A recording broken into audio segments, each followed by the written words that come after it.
Hello, welcome to PM Express Personality Friday. My guest on PM Express Friday is a trained PR person, but he's as controversial as any man you can think about. But that controversy reflects the true meaning of his name, Awubutoge. I'm sure he will help me pronounce his name better.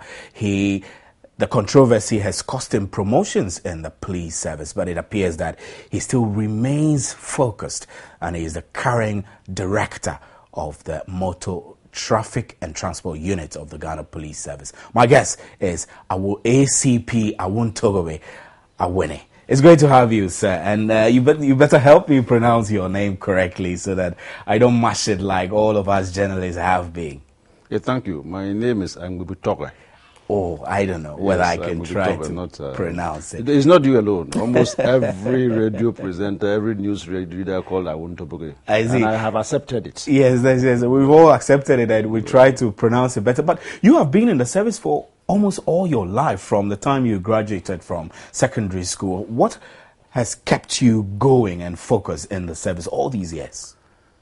In fact, I joined the police service because somebody cheated me.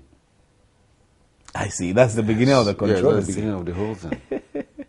I had come out from the school and I wanted to do private business. Today there's a whole lot of galamsey business all over the area. People are talking. I was doing galamsey when I was a small boy. I see. When I was in school. Which era was that? In the BNE. I see. When I was a school boy. In fact, that was what helped us to buy, school trousers and whatever, pay our school fees. And when I completed, I came to Accra with a little bit of gold. And I wanted to dispose of the gold with gold dealers. And there was this guy called Atu. You remember him very clearly. Very, very well. But he pushed me into a police profession. Atu collected the gold, and I never saw the gold again. And he told me the policemen have arrested him. And they collected the gold. I had to go to Takoradi where Atu and the uncle was a Navy officer. So I had to go to Takoradi to chase him. I ended up sleeping at Kokompe, where they make trunks, these A-tights. I see. And that's where I began to learn how to make A-tights. I see. But something clicked me and said, why don't you become a police officer? So I saw an advert in the newspapers, and quickly I came to Accra to write the exams, and I passed. So that's how I became a police officer. That was about 1980. I see. That's a very interesting story. So, from the time you went into the police service because, you felt that you needed to perhaps respond to cheats like Ato, yes. What else kept you going? The police service is a difficult place to work and rise through the rank to assistant commissioner. That's tough. When I got into the police service, I realized that I loved the profession. And I think after school, I was trained in Ho. And after the training school, I was posted to the police headquarters. In the police service, the first three on the examination list are brought to the police headquarters. The first man, the second man, the third person. I see. And I was among these first three. So I was brought to the police headquarters. The two of them had positions, they had offices in the police headquarters. One was employed as an accountant. The other was employed in the estate department, and there was no place for me. So the staff officer at the time, the late Mr. Bosumpim Sam, Bosumpim Chum, just called me and said that he thought that I would do well in the MTU. So just from school, from the training school, at the headquarters, he decided to send me to the MTU. And I started directing traffic at the MTU for that period, and I loved the job. I thought that I was playing a role in at least bringing people who commit offenses to book. And that's how I put my whole life into the policing job. And I don't think I've regretted. And from there, I grew. I remember that I left most of my mates behind. Because as we were in school, I decided to do journalism. I see. And I left when I was promoted ahead of all my men. And that's how I've come up to this stage. Let's talk a little bit about your upbringing in BBNE. What took you to BBNE, and then because you come from Zuarugu, That's right. I know, and so coming from Upper East region and then growing up in BBNE, how did you end up in BBNE? You know, those days, fathers had to. My father tells me that he had to walk from the Upper East region to BBNE to look for employment. I see. And it's employment that brought him to BBNE. He tells us that he couldn't have cows to marry. You know, when you marry, you have to pay dowry. And he's from a poor background. And any time that he married, the woman would be collected that way because he didn't have the cows to. So he decided to come down to BBNE to seek employment and get money to go and buy cows to marry. So that's how my father ended in BBNE. And then he met my mother in BBNE, and I was born in BBNE. So I grew up in BBNE. What was he doing? I mean, what kind of employment? It was in the mines. I see. It was in the BBNE gold mines. And I was born there, and I grew up in BBNE. So I consider myself more a BBNE man than in the So was he able to now get the money to get the cows to marry? Now he had to. And he was able to marry how many wives? 3. 3, so it means that coming to BBNE was helpful. He could marry 3, and your mother was the first. My mother was the last woman. The last woman. I see. So growing up in BBNE was complicated, or it wasn't? I mean, you grew up in the mines. Yeah, I grew up. And you learned how to do galamsey. That's a tough upbringing, really. I'm trying to just figure out how all these shaped your personality into the tough police officer you are today. Yes, in fact, in BBNE, you know, in the mines, if you are not tough, it will be difficult for you to survive. So I grew up. I was put in school there. During the holidays, when I was a little bit, I think, in the secondary school, we had to join people to be able to buy. Because I remember when I did common entrance and passed, it was a problem for them to get money to further my education. So we needed to do something else to assist them to pay for our school fees. How many of you siblings were there? I mean, we're 5. 5 belonging to your mother alone, yes. or your father's other wives also? Belonging to my mother alone. Okay. And so most of the time, I think my mother was selling palm wine. So instead of him to pay somebody to carry I will go and carry the palm wine, and the money will be added to whatever I will get from the galamsey business. And then, when I'm going back to school, I'll be. Today would have been described as child labor, really. I mean, yes, today, but to carry palm wine and all. You see, in the Western world, we tell you child labor. In our country, if you don't do that, you may end up in the streets. You may even end up not being able to go to school. You cannot go to school, but we're doing it to support our parents so that they can take care of us. And I think I don't regret doing that. I mean, you speak very fondly of your parents, and I see a photo here of your mother. What kind of a mother was she to you? I love my mother. She's gone, right? No, she's alive. She's alive. Really? My mother is about 70 years old now. I see. She's living in Bolga now. I see. I love her. What kind of mother was she to you? I mean, you speak very fondly of her. My mother was that very, like any other mother. My mother was caring. And I thought that even this Mother's Day, I should bring her down. I see.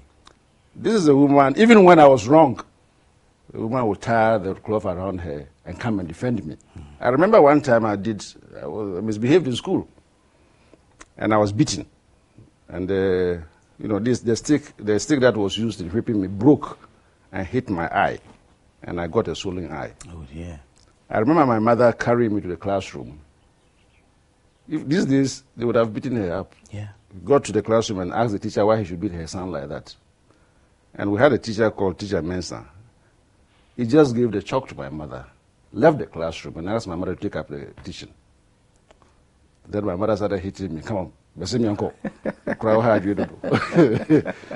So that is the mother. The kind of mother she was to you. When I was going to secondary school, my father thought that he couldn't take care of all of us because my elder brother was in secondary school, and that was around the time my father had been declared redundant at the mines.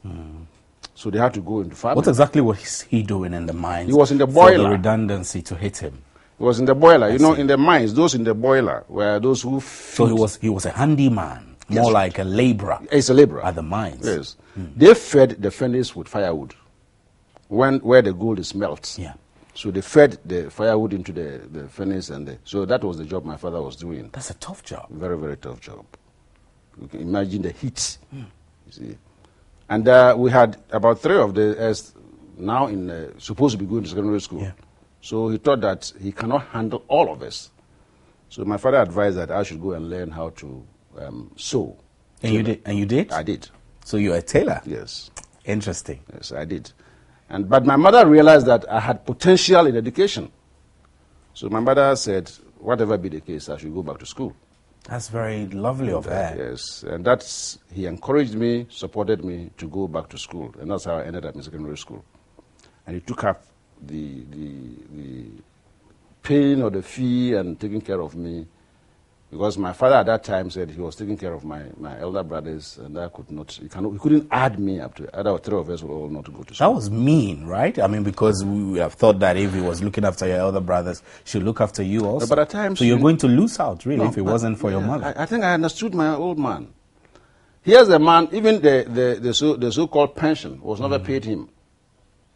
And that he had to go into farming all of a sudden. He was not prepared for it. Did he have too many children, apart from the 5? Yeah, we're about 7. I see. We're about 7. So he realized that for him to be able to give, if he could give the 2 good education, it was better to do that than to allow all of us to go and we couldn't get anywhere. But my mother decided that, no, I'll take care of you. So my mother pushed me to school and took care of me. So I had to help her carrying a palm wine and all those. Holidays, I'll go to Kumasi. I had an auntie there go and sell, sugar cane. We went to Kasi to go and cut sugar cane. This is a real man's life story. That you are a tailor, you decided after tailoring to go back to secondary school, and even then you still have to come and carry sugar cane to make a living, to still continue to go to school. I had to carry sugar cane, and I would go to Kasi and what's the other place? Carry it, come to Dr. Mensah's area there, set up a table and sell the sugar cane. It got to a time that I had to carry chinchinga in Kumasi to sell, to make a living. This is a survival instinct. You needed to do that. Yes. So whilst you were going through all these, what was going on in your mind? Were you thinking about shaping a career, or you were just thinking about survival, really? I had seen my mates whose parents were better off as far as finances are concerned. Yeah. And I saw where they were going, and I thought that, no, I shouldn't allow poverty to bring me down. You could also head towards that direction. I should also do my best. And I assure you, let me say that those of my friends that I'm talking about, some of them now rely on me. Yeah. Some of them left the country for Nigeria. Apparently the parents could afford. Now they call me, I have that problem, can you assist me? And I laugh and I assist. So, but if I had not taken that stance, probably I would have ended up, track pusher somewhere. And thanks to your mother, who saw the vision to direct you through secondary school. By now I would have been pushing tracks somewhere. So, somebody said, probably I would have been following some cows. You see, but because my mother saw that there's something in me, so go back to school. And I didn't stop there. I thought that I should do something to help myself. You see, that's why these days I think that everybody thinks that is only the parent that must help him. When you think you can do something, don't stop at that place. Make sure that you shape your own life. Shape your own destiny as well. Yes. So which secondary school did you go? Bibiani Secondary School. Bibiani Secondary School. Born and raised in Bibiani, then Bibiani Secondary School. Right. Are there some mates you recall in Bibiani who today you look up to and you say, that was my mate? Yeah, I think the district education officer in Atiwa is my classmate in the Bibiani Secondary School. I see. Boatin. I see. It's my classmate. I have a classmate who is also in educational sector in Serioso. She's called, what's her name? It's a lady. And then there's this guy, a big businessman in Serioso, who is operating the fuel stations, has a string of fuel stations in Serioso. That's my mate. It's called the Bodweduaba. I see. And a lot of them are in the system. Are you in touch with them? Yeah, we call each other. When my wife comes from, is my clan's woman. Okay. But he was brought up in Sefi Yoso. Okay. So I married my wife. So anytime I'm going to Sefi Yoso, I get in touch with some of my old mates. Sefi Bekwai, Bibiani, and Sefi Yoso. That's very interesting. So at Bibiani Secondary School, as a young man, did you still know what you wanted to be? I mean, because I want to believe that it was after secondary school that you went into the police service. That's right. But did you, whilst in secondary school, still nurture that idea up to the point that Ato cheated you of the gold? No. Secondary school is just like any other student. I was just go and write the exams and pass. You see, all I needed was a good educational background. So I decided to do when I was in secondary school, I made sure that I didn't leave my books. I was always learning. I remember... Which subject areas were you? I did literature. Okay. I think geography. General arts. General arts. You see. And I remember very well that at Bibiani Secondary School, it got to a time we saw that the headmaster, the beza, and others, they were from one tribe, and they were cheating us. And I think I led a demonstration. The cheating issue bothers you a lot. Yes, they were cheating us. The funds that were made were released for them to buy fuel for our feeding. They will keep it, and then we will go and fetch firewood and come in. So I think I led a demonstration. And we kicked out the headmaster. Very early. You kicked out the headmaster. Very early, yes. So that was even before Atu came along. Yes. So that means there was cheating from this side, and then you saw cheating at Atu's side. So I'm thinking if Atu's cheating didn't come in, would you have taken a different path from what you took? In fact, after school, after secondary school, I thought that there was something in gold business, and I wanted to be a gold dealer. But when I was cheated by Atu, I realized that this was a small amount of gold. Now I could have a bigger amount and somebody would cheat me. And so something clicked me. Why don't you help stop this cheating? You see, so I decided that I'll be a law enforcement officer to probably tackle people like Atu. Did you eventually get your money from Atu? No, but I saw him later on. I was so happy that he even cheated me because I wouldn't have been a police officer. You see. So when I saw him, we greeted each other. I asked him. And he remembered you? Yes. I said, do you remember me? He said, no. So I reminded him. So you made me become a police officer. At that time, I was an ASP. So I told him, I had very ill feelings about you, but today I'm so happy that you took away that bit of gold. Because I wouldn't have been a police officer. I see. And being in that business, there was no security. I could have ended up probably in jail. Or even dead. But because he cheated me, and I had my mind that, come on, go back and see whether you can help people like that. I've grown up to be... But do you also think that you could possibly have been richer? If you were able to be diligent and persistent in the gold business, you could have been a multi-millionaire by now. Those days, how much was it that I had? It was my mother's money that he gave me that I should buy the gold. And... I was just, that time, it was just something that would keep you going. Yeah, survival. Yes, to survive. So I never thought that I would be, because I knew that even those who were in big business, gold business in the beginning, all collapsed. All of them collapsed. We have these guys who were buying gold in big quantities and all. In 2-3 days, the police will raid the area. And then whatever money you have, you go and then throw it away somewhere. So I think that I might have been in that soup. If I had not, had the mind of... But were you a good student at Bibiani's secondary school? I was a first-class student. Very, very good student. I've never been bad in school. Interesting. So, I mean, making the transition into police life now, when you look back, do you think everything you went through, from the time your mother spotted you and decided that, no, I will help my child through secondary school, up to the time you make the choices of, Atu's cheating to go into the police service, do you think it has been worth it all up to this point? Well, I think it's worth it. I think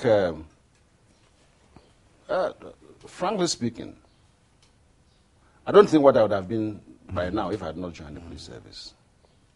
I see. And then if I had been soft from the beginning. I might not even have risen up to this stage. So you are not soft? At all. You are not a soft man. So this reflects in your attitude in the police service. Yes. Very tough and rugged man. I am not soft at all. And also very controversial. Controversial. The other day, what's the name? Adakabre called me controversial. And I asked Adakabre, two of us, who is more controversial. Adakabre indeed is controversial. He said, yes, Adakabre called me controversial at Adom FM. I said, two of us, who is more controversial. But I believe that what is controversy? That is, you are not decisive. You don't know what you are about. But I know what I'm about.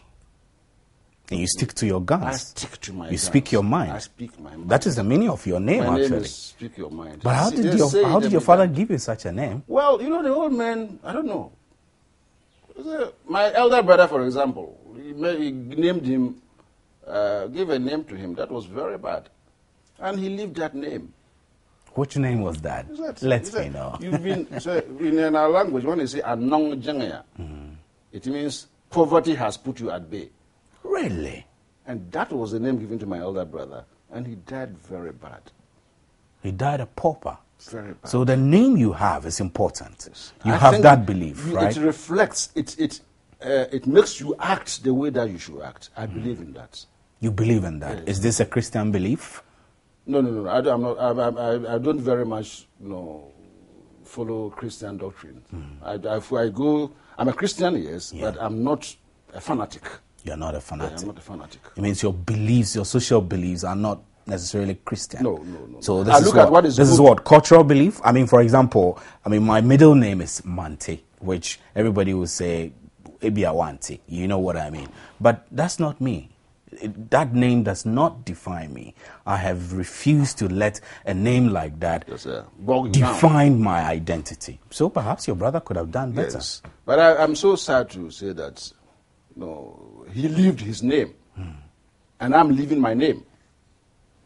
So it made me believe that there's something in the name.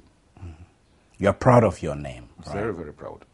You speak your mind. Very, very, very. I'm very, very proud of my name. And I think I will leave it up to the end of my life. Did you name your children after that? Any of your children? That name? My son's name is Nariyore. Nariyore. And that means? Your name befits you. Your name befits you. It's like you're a royal or you're a prince. Right. And that's Stephen, actually. You're fit to wear a crown, right? That's it. I see. So that's my son's name. And I named my daughter after my grandfather, my grandmother. Your grandmother, that's your mother's mother? My father's mother. So, ACP, your grandmother, whom you named your daughter after, is she alive? I didn't even meet her. I see. I didn't meet my grandmother. And what will make you name your daughter after her if you didn't know her?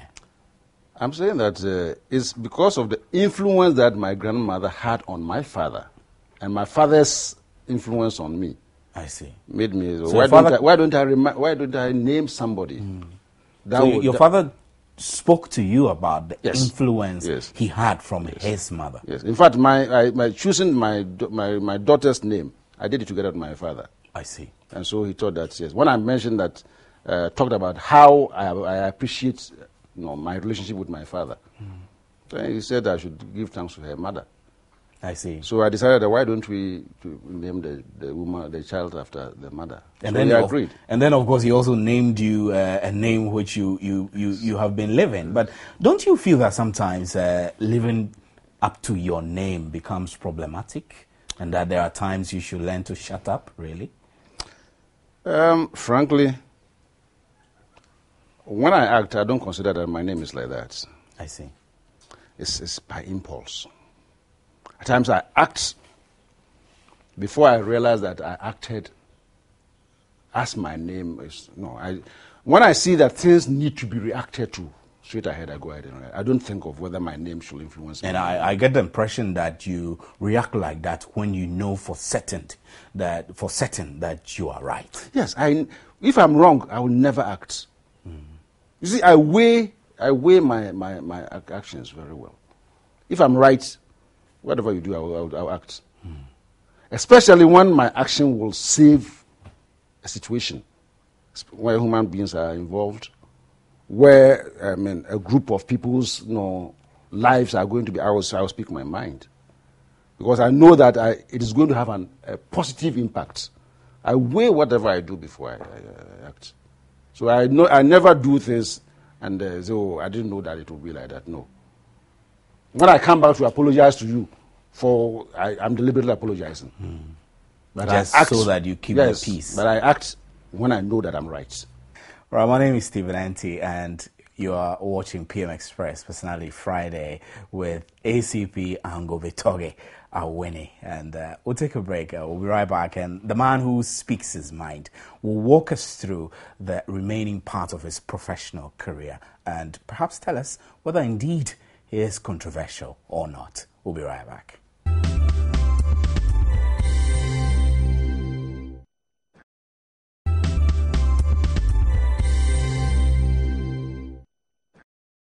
Welcome back to PM Express Personality Friday, and we're profiling the life of a very, very, very strong and tough man who is a director of the Motor Traffic and Transport Unit, the MT2 of the Ghana Police Service. So, ACP, you told me earlier that you started the police service directing traffic and you loved it. What will make any man stand in the sun, directing traffic and love it? I started by telling you that I was cheated when I was trying to do gold business. I had to go and learn how to make trunks, airtight. I was sleeping in a shed full of mosquitoes. Sleeping rough? Yes. And there were this cut, this material they used to make the trunks. That was my bed. Now I entered into police service. I was given an accommodation. I was living in a Flagstaff house. I see. And a vehicle picks me from the office to the house when I close. A vehicle picks me from the house to the office when I'm going to work. And I'm paid at the end of the month. I don't see why I shouldn't love a business like that, where I've been given an accommodation that I haven't seen some before. Yeah, and when you compare to the fact that you were sleeping rough. Rough, very rough. In Takrady. Those days I would prepare rice. I didn't have money to buy salt. People won't believe you when you speak this, right? Salt to put into the rice. I didn't have it. Times were tough. Very, very, very tough. And now I have been accommodated by the state. The state is paying me at the end of every month. That is why I began buying beds and furniture for myself, and I thought that was marvelous. I need to put in all my efforts, and I need to keep my job. So I attached. So that was the motivation. You didn't mind that your salary was meager, really. For police constable, you were earning close to peanuts. Yes, it was. I think it was about 26 cities or so. But I managed to buy furniture. I bought my bed. I bought a mattress, and had a life. And I ate the food I wanted to eat, not to cook rice without sugar. And so I thought that this is a job that I must devote all my attention to and keep myself in the business. Many young people don't go into careers with this mindset that you work hard and you keep the job because the job pays for your basic needs. Oh, I did that, and I had, I had all the power to stop a vehicle. I stand in the middle of the road and all the vehicle will stop. You see, I thought that this is a business that I must keep. All the authority was there, but you have to exercise the authority reasonably within the ambit of the law. And if somebody did the wrong thing, I could process the person and say, you will go to court. And you go to court and the court will fine you. I thought I had authority. And I thought that, why don't you keep this business? So why don't you put up all your best and keep it? That's why I say I love it. And I loved it up till now. I love the police business. See. Let's look through. I have this album of yours and some very wonderful photos of you and your earlier days in the service, and unbelievable. I'm looking at you sitting behind a counter. Yes, that's in the MTU counter. That's the very first time you. Yes, I was at that time. I had been promoted to corporal. That was in the MTU, and I was the counter. You know, after you have directed traffic for some time, or a week or so, you end up at the counter. They change you go to the counter for about a week. Were you an NCO? Or? Yeah, as a corporal, I was an NCO. I see. Yes. So you were the one doing the entries in the diary. In the diary. I was taking complaints. I was preparing, accident distance for them to go to the accident scene. So that was the job I was doing, and I was so happy that I had that opportunity. I see. So, I mean, I'm still looking at some of your photos here, and a photo of you here directing traffic. That must have been one of your busy days. Right. Where exactly was that? You know, Awuni. From just around the regional police headquarters. That road that goes to National Investment Bank. Yes. That, junction where a policeman always stands, that was the place. I see. I remember during the revolution, the military armor car nearly killed me at that point. Wow. That box was smashed, and I jumped off in the heat of the 1981 revolution. Yes. So that box I was standing on was smashed, and I jumped out. Totally smashed. Totally. And did that not discourage you from doing this? No, but from then on, did you still continue? Yes. What else do you have to do? You are looking for a business. You are looking for a job to do. You're looking for survival. You want to survive. I had come from all over, from the Western region, Libiani, to Accra. And actually, I didn't tell you. I was a garden boy at airports. I see. Before I became a police officer, when I was duped with of the gold, I became a garden boy at Patrice Lumumba Street, where I now live as a commander. I see. And if you were there as a garden boy and you've been given a job to do, I mean, if you are dead, you are gone. So I decided to continue with the job, and I don't regret at all. I see. I mean, the police service comes with a lot of memories for you, and then at a point in your career, you went to Ghana Institute of Journalism. Yes, Cabral Bliame here, the National Media Commission chairman. He met me in the streets and saw that there was something in me. So he asked me whether I wanted to be a journalist. When you were directing I was directing traffic. I had stopped him in traffic. He saw that there was something. He asked me whether I would like to be a journalist. And when I was a schoolboy, Cabral was my role model. I see. I was reading The Spectator. He has a column in The Spectator. I never missed Spectator because of Cabral's articles. And I'm sure you didn't know that he was I never knew that I would ever meet him anywhere. So when he mentioned his name, I was elated. This is my role model. So he asked me, would you like to be a journalist? I said, all he told me was, cross your fingers. And so when the time came, I applied, and he asked me to come. I went and took part in the exams, and I passed. I see. So I went there when he was the director at the time. So did you do journalism at Ghana Institute of Journalism or PR? Because at the time, those days it was journalism. Just journalism. Yeah, but PR was a subject in journalism. So after I passed out, after I graduated as a journalist, I decided to find my way into public relations in the police service. At that time, I was a traffic director. Was that easy to do? I mean, making that transition to the PR department of the police service? Yes, the police was trying to expand its public relations. Mr. S.S. Apia was the director of public relations at the time. And they wanted to expand the PR in the service. So I quickly asked that I should be transferred from the MTU. If I wrote that I wanted to go into PR. And so I was transferred into the PR section of the police service. And I began from my professional PR career as a police. At that time, I was a corporal. I see. And because of my diploma certificate in journalism, I was promoted to inspector. I jumped over the rank of a sergeant, promoted to inspector. And then the issue came where we should go to Namibia. Was a Southwest Africa. And that was the time that they were getting independence. So they wanted somebody with the journalistic background to be part of the team that went to Namibia. And the Lord fell on me to accompany the team there.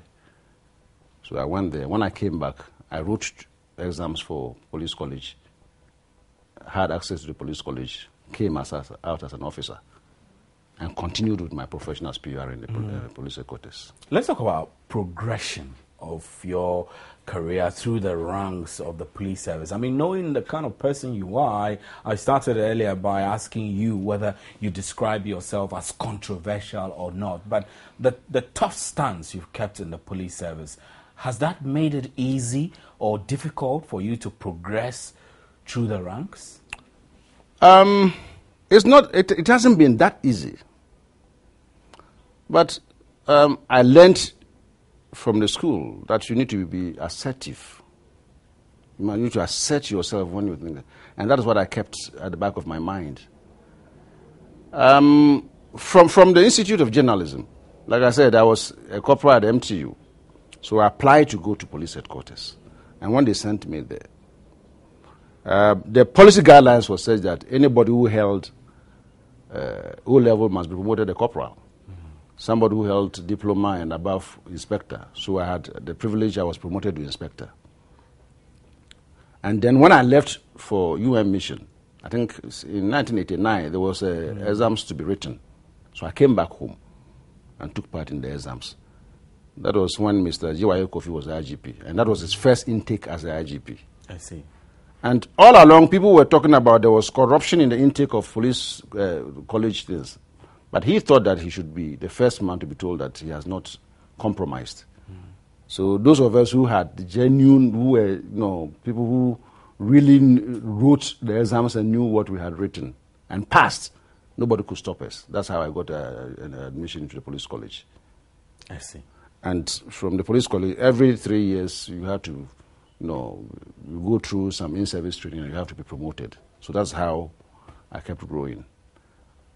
It was just when I got to, I think, superintendent, where I had to, again, because I realized that public relations was becoming another issue. When you had a DSP and ASP, they could use you, so they allow you to be there. When you start asserting yourself as a superintendent, chief superintendent, you start having problems with the administration. Because there are certain things that you think that, no, I will not say this, I will say that. And that's where I was getting frustrated. So I wrote and said I wanted to get out of the PR. So do you think you have enemies in the police service?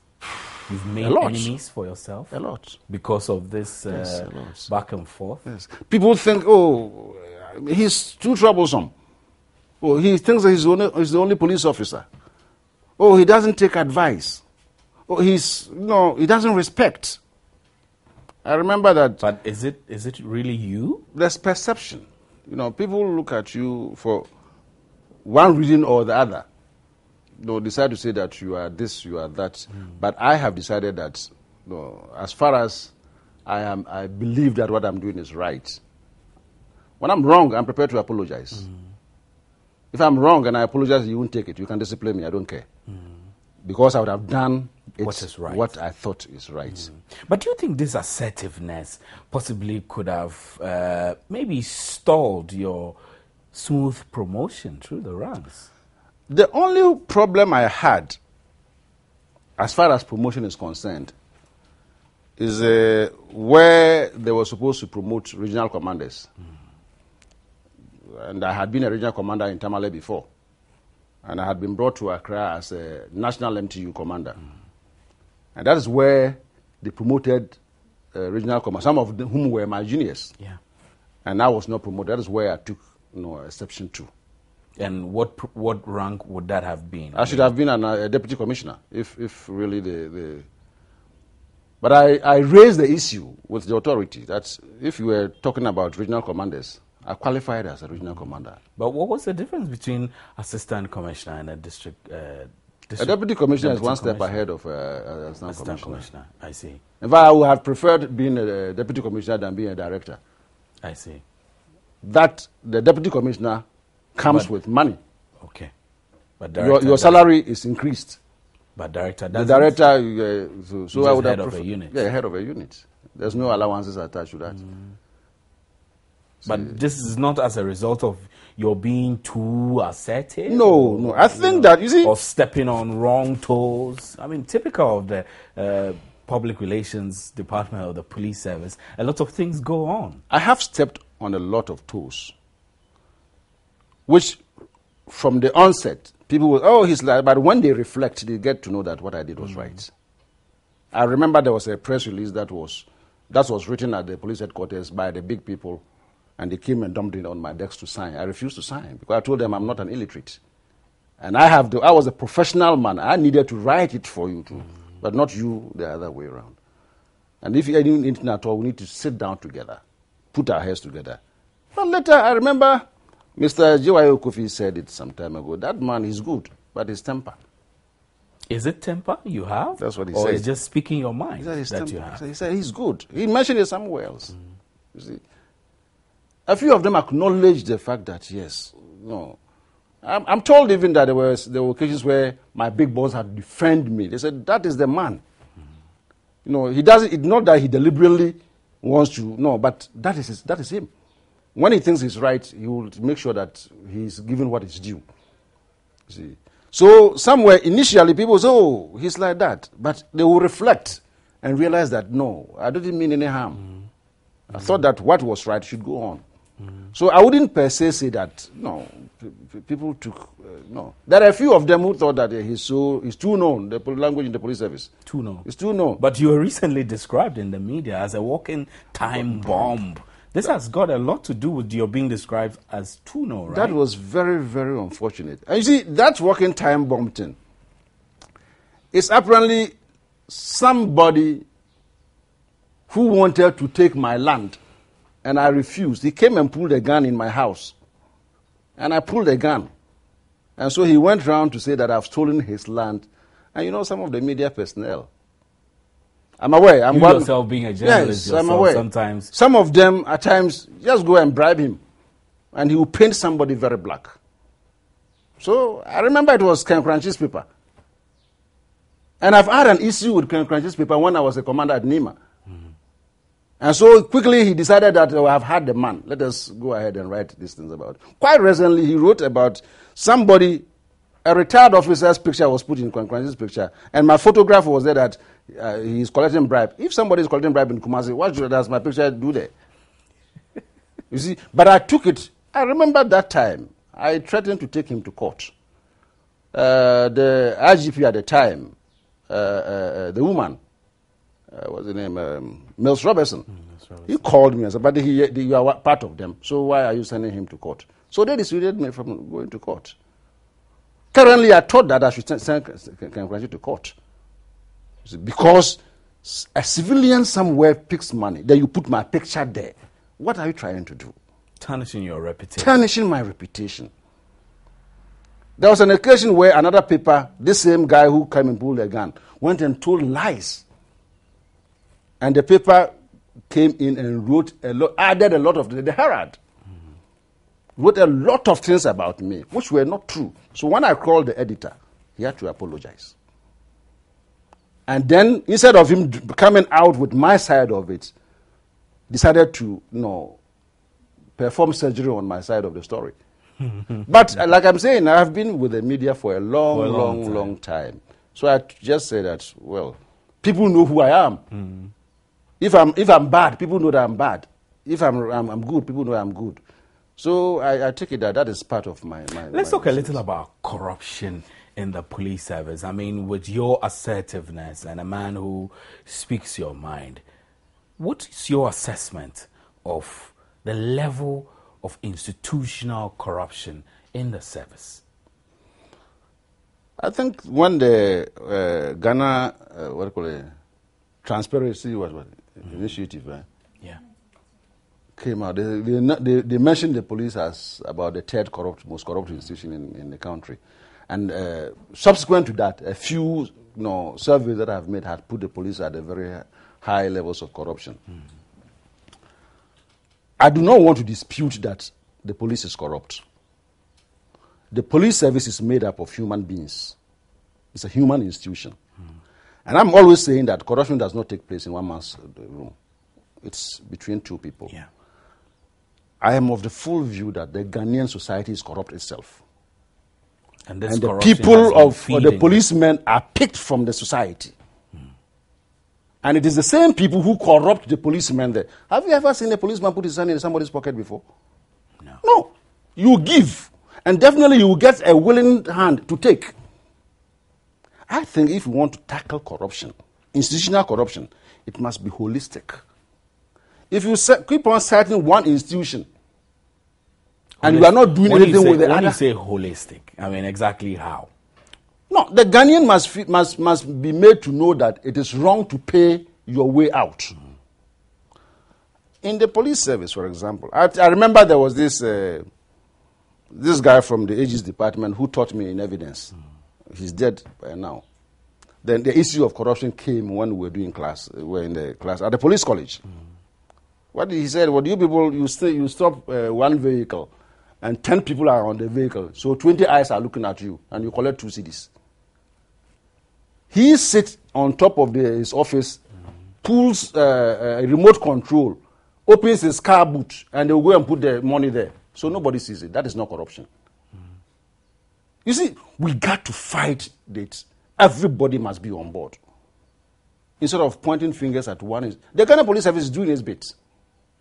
Currently, whilst we're speaking now, cameras are going around set up by the police administration, not any individual.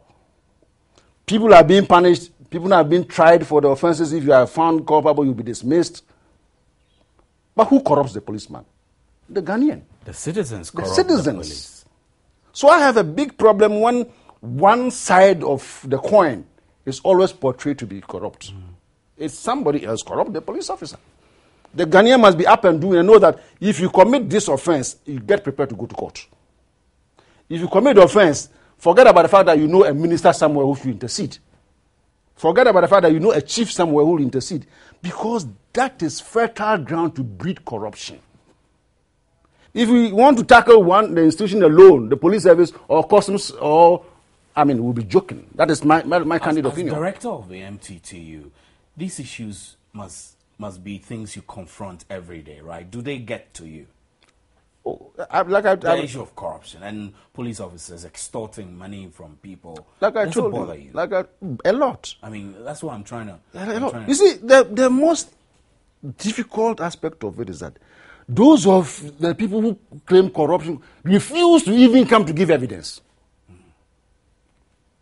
Let's say the man, before you are aware, like I'm talking about Ken Kranji's paper, if you ask whoever says that man is corrupt, come forward and come and ask. Because you remember President Kufuor said that, what do you call it, corruption started from the days of Adam. And then those who come and talk about corruption must be prepared to come and give evidence. President Kufuor said it. How many people are bold after citing people for corruption? How many are bold to come forward and say that, yes, I was there, I granted? A few of my people were arrested. Remember Mr. Porteviakue's era? Yeah. A few of them were arrested. Panels were set up for them to be tried. Nobody was prepared to come and give evidence. So how do you convict that person? How do you punish the person? So we shouldn't stop at making allegations. We must be prepared to come forward and give evidence. And then we'll be moving forward. Have there been times as a director of the MTTU that some benefits or gains from corruption get to you, that people make an attempt even if it is to give you corrupt money? Even if it is true, you wouldn't expect me to tell you now that I benefit from corruption. I would say that. Even if it is true, nobody will sit on TV camera and say I benefited from corruption. But does some get to you sometimes? No, maybe you have officers who will maybe go around and do their corrupt practices and say, hey, we have to sort our boss out, and then they attempt to sort you out. See, the issue is not that he has gone to collect corrupt money and bring in you. If I have my subordinate, and my subordinate buys something, so I have a boss, which all of us do. So I'm giving this to my boss. And it is not known that he went to collect money. Do you say that you don't like that thing? You can only talk about it when you know that the man has gone out to get bribes and he's giving you part of them, and that has not come to my notice before. But if somewhere along the line, Christmas has arrived, one of my men said, let me buy a goat and go and give it to my boss, which happens everywhere. And I will not send that man out and say that I'm not collecting that. No. After all, it is not only policemen who even give me goods. So the difficulty now is that it's not always that you are able to draw a fine line between what is corrupt money and what is a gift. No, you can't. Even at certain higher the judiciary, you go there and say, this is a weekend, or this is I'm giving you this. Is it corrupt money? How do you get to know that it's corrupt money? It is only when somebody will come forward and say that this man collected this money from me in exchange of a service that he's doing to me. That's corruption. What corruption is? To collect gains in exchange of a service that you are supposed to be giving out. If nobody is doing that, how do you know that's corruption? If giving me gift is corruption, then everybody in this country is corrupt, including you. You see, if giving gifts is corruption, everybody, there's no exception. Yes. Let's talk a little bit about road indiscipline. I mean, as director of the MTTU, do you think that road indiscipline is a major problem enough for you to begin to act? See, road indiscipline had been a problem even before I became a director of MTU. It's a major problem as far as the transport sector is concerned. In this country, I have mentioned it several times, some drivers drive as if they never went through driving training. And yet they carry driver's license. One big problem that is also encourages road indiscipline is interference in the enforcement of traffic laws. Pick somebody, before you are aware, calls all over the place. Oh, this is our boy. Oh, this is our boy. Oh, this is my friend. This is my son. So whose son must be sent to court? Those who don't have people behind them. Is that it?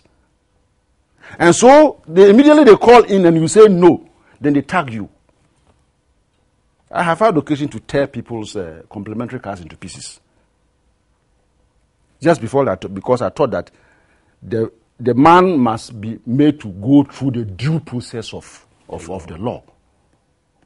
But when you have commanders who are looking over their shoulders when they are doing their job, then I must assure you that the indiscipline will continue, and we cannot have a solution to it. But we need people who will be very firm. Like yourself? Well, I think if I'm firm, like that, I'm happy. You see, but you need people who will say, yes, it is wrong and it is wrong, and it is right and it's right. But there's no midway between wrong and right. So, I mean, as a head of the unit, you must have a strategy to deal with driver indiscipline. What's it going to be for you? I have just been put to the top there as a director. But when I was at the MTU as a commanding officer, I thought that enforcement must be given prime attention. Because in the road safety linkage, enforcement is identified as the weakest link. And so I thought that let us be all out there and ensure that we enforce the law and enforce it without looking at faces.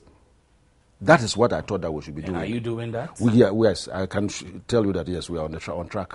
So, I mean, you are enforcing the law since you've been a commander of the unit and now you are director. Are there specific successes you could put your hand on to say, yes, these took place during my tenure? If I've done nothing at all, I can tell you that since my assumption as a commanding officer in the MTTU, the incidence of, what do you call it? Seatbelts use. There's an improved, I mean, it leaped several times. Because when I came there, nobody was even wearing seatbelts. Today you get to Accra, most of the people are in seatbelt. We haven't finished with what we have to do. There are still people there who are not wearing seatbelts, speaking on phone. When I asked that we should start operations on those things, I think that we chalked a lot of success in that area. Although we said that we should implement the sport fine. Some individual policemen are sitting on the highways and are collecting monies from drivers under the guise of sport fines. They are human beings. You see, if there are people who commit offenses in the Ghanaian society, and then the human resources pick from the Ghanaian society, definitely you get people who are like that. Formerly, there was There was a process where we screened people who become law enforcers. Even if we did not screen you from the beginning, by the time you get to the 6 months, 3 months time, your files will indicate that you were like this. I don't know, somewhere along the line, those things are thrown to the dogs. And so we go, pick the man raw, put him into the police training school. He comes out with that bad idea that he has been brought from the society. He has not been changed. And the society begins to blame the police. Are motorbikes actually supposed to obey traffic indications? Like Yes. Lights, yes. Red, stop, green, go. See, ideally, motorbikes are not supposed to be weaving through in between vehicles. They must follow the queue. When you get to Borga and Tamale, marvelous. Motorbikes get to the traffic light, it's red, everybody has stopped. When it's green, they go through. That is not seen in the southern sector. If you get to Benin, even Togo here, I think I went on a seminar there. All the motorbikes that go to the traffic light and it was red, all of them stop. But when the traffic light is on, they come like some bees. You see, so they are supposed to obey the rules. The red light means somebody else must cross, so you wait. Even in our country here, pedestrians are even breaching the laws. When the pedestrian traffic light is red, he wants to run across when the vehicle is coming. And that leads to a lot and that leads to fatal accidents. You see, the indiscipline is not, as far as the traffic concern, is not limited to the drivers. The pedestrians are part of it. Look at the N1 road. People dying every day. See, beside the fact that probably the road signages are not there. I mean, you're a human being. You must also reason that at this stage, I must not run and cross. You look at the vehicle, it's coming closer to you and you are crossing. It definitely hits you. See, so it's something that we need to tackle. Like what I talk about, holistic approach to things. It must spread across everywhere. Education is very, very important. Very, very. And that is where at times I call in that people think that the MTU or the police should go and do it. That's why I say the NCCE is the mandated body under the constitution of this country to educate members of the public about their rights and responsibilities. So we need to embark on education. Well, education is key for road safety. My name is Stephen Enti. We'll take a break. We'll be right back. Stay with us.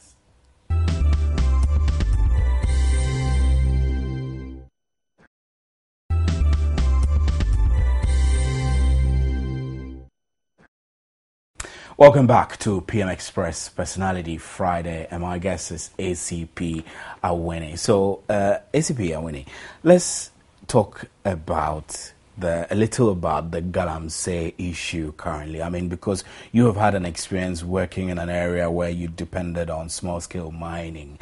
Do you think what is happening now with the Galamsey issue, one, goes back to the national citizens' attitude of not being proactive or cautious about safety issues, or is just the laws that are not being implemented properly? Yeah, when we were little boys, I think it was not at this magnitude. We just at the background where the what do you call it, the remnants of whatever has been washed at the mines, we will just go there and pick. Today, I went to Dunkwao just last weekend. And when I looked at the terrain, you were shocked. I was shocked. The harm, the damage that is being done to the land. I think that we need to sit back, sit up, and tackle the issue of Galamsey very seriously. Tackle by laws or tackle by enforcement? Yes, we have to enforce the laws. We have to make it possible for people who are genuine to have concessions, we license them, regulate how they mine the things. You see, when you begin by trying to do arrest, they go to the background. And that is where at times this is, you've seen what is happening in Nigeria, the oil zone. We are not careful, this is what is going to happen. People are going to pick up arms against the security services because that's where they live. and that's where they feed. So what do? We regulate it. People must properly be registered. And the laws must be spelled out to those who are registering them, those who have concessions. And the do's and the don'ts are written clearly. So that if they flout them, then you can hold them, the concession holders. And then the guys who are doing the small can now be, employed for that matter. Somebody was also saying that it appears that we are giving very, very big concession to big companies and leaving the indigenous and they have nothing to do. Can't we go back and look at the law and see whether we can carve out some of these big concessions and give to the local people who are not unemployed, so that we'll be able to regulate what they do. If they know that they are backed by law and that they'll be held accountable, I think that they will change their attitude. You see. And then when they dig, we must make sure that they reclaim the land. They reclaim the land. Let's just fast track and talk about your family. I mean, you spoke very fondly about your wife. Tell me about your wife, your children. Yeah, my wife is called Florence Awuni. And I have 2 children with her. We married somewhere in 1984. I see. That's a long time. Yes, ago. 84. We married in 1984. She's a seamstress. Okay. What do we call it? Dressmaker. Dressmaker. They've polished some the names. So she sews for women and men. He has a small place at Cantonments. And my first child is a boy. It's the one I see. And you are a tailor too. I learned how to sew. Do you still sew? I think I've forgotten. Help your wife? I've forgotten. You see, how to take measurements and others are all gone. Yeah, I can imagine. And my boy also did journalism. I see. Ghana Institute of Journalism. I see. And he took after me. He's a police officer in Tema now. I see. Possibly he's trying to find his way into public relations in the police service. I see. He wants to follow in daddy's footsteps. He did public relations. Proper. I mean, he might have studied for a degree, right? Yes. For communication studies. And I did journalism. He did communication studies. So he's currently also, because he thought that, he loved the job I'm doing, so he wanted to be a police officer. He applied during Mr. Paul Teviaque's time, and they called him. My little girl is now about 24 years old. Oh, 24 is not little. She is at JE University College. Okay. She's coming out in June this year. What's she studying? She's also doing communication and marketing. I see. So you just all want to be in the same business as daddy is. Yes, she's doing communication and marketing. And I have 3 other, my late brother's children are with me. Okay. That one, the first one is also a lady. She's completing Adontin Senior Secondary School in Aburi. She's writing her final paper. I see. The one that is after him is in the class 6 at the police training depot now. I see. And the last one is with the mother. So you love children, right? Very well. I mean, I'm trying to separate the tough, no nonsense ACP Awuni from the lovely father figure. Yes. What kind of a father are you? I think I am a very, like you said, my children like me. They do? I should give you the text my son just gave me now. What is the relationship between you and them? Very, very, very cordial. But I'm very hard on them as well. I don't want them and to what was go this text message you were talking about? How happy they are that I'm still alive and I'm still contributing to Mother Ghana. So he just texted me about 5 minutes ago. I see. I even have a granddaughter. And she's just about 10 months old. I mean, I'm looking at you and then I'm thinking the long haul you have come from your time in BBNE through the challenges of going to journalism school. Do you think your children have gotten it any better or easier than you did? Oh, far, far easier. And you made it possible. Yes, they won't suffer the stresses you dealt with. My father said it to me that he didn't want me to walk the distance from Zuarongo to BBNE. So he's putting me in school. And he wanted me to start life easier than he did. And every father should be thinking of that. You don't wish that your child should start from where you started. That is why you suffered. So you cushion him to do better. See? So if I think that currently at my stage, I think if my son should be bigger than I am, in terms in of a very short period, okay, yeah, not in terms of even what length of time I have gone through, in a very short period, he should be better than I am. You will be excited. Then I know that I have done something. You don't move and say that your son should go and start where you started. Then you have not helped him at all. That is why I believe in the fact that invest in the education of the child. And you've done that. Don't build houses, don't buy cows. They'll come and sell the houses, they'll come and sell the cars. But the knowledge you put there is theirs, nobody can take it. And that will make them very, very responsible. So I think that is what I've left. You love your family. Very, very well. And you're certain they love you back. They love me. When you're not working as a police officer, what do you do? Yeah, I have a lot to do. But I read a lot.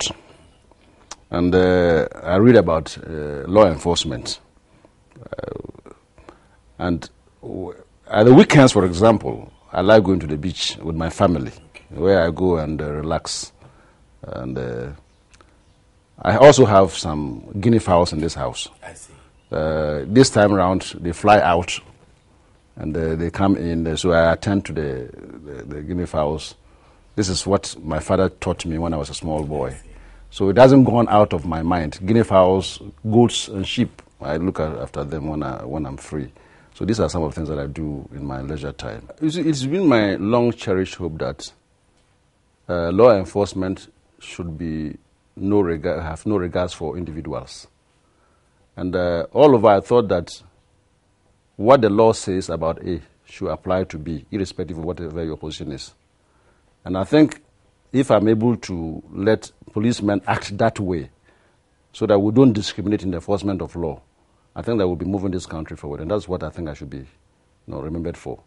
That's why I started saying that, especially the big people who commit offenses, we should put some spotlight on them. And I've asked some of my boys to capture them on television. So most of the time we carry television along, then get the big men and let the small boys know that the law is, we think that in this country, we think that the law is like the spider's web. The bigger animals break through them and the smaller ones are caught. I think that should not be, that should not be the situation. So that's what I think that I want to be remembered for, if I'm out of the service.